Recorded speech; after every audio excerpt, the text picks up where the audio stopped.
మొత్తం full train ని ఎలా బుక్ చేసుకోవచ్చో మీకు తెలుసా? మరి సోలార్ సిస్టమ్ లో అన్ని ప్లానెట్స్ ఒకే లైన్ లోకి ఎప్పుడు వస్తాయో మీకు తెలుసా? ప్రపంచంలోనే అత్యంత అందమైన ప్లేసుల్లో ఇది ఒకటి. ఇది ఎక్కడుందో మీకు తెలుసా? ఇవన్నీ ఈ వీడియోలో తెలుసుకుందాం.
ఇది చూసిన తర్వాత ఇలాంటి తప్పులు మరెప్పుడు చేయకండి.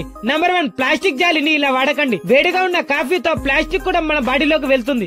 నంబర్ 2, బయట ఉన్న మిఠాయి తినకండి, ఎందుకంటే వాటిపైన ప్రతిరోజు దుమ్ము పడుతూ ఉంటుంది. నంబర్ 3, ఎప్పుడైనా చిప్స్ ప్యాకెట్ పైన మూతీలా పెట్టకండి, ఎందుకంటే ఎవరెవరి చేతులు దానిపైన ఉంచారు. నంబర్ 4, ఇలాంటి ప్లాస్టిక్ బాటిల్ ని రోజు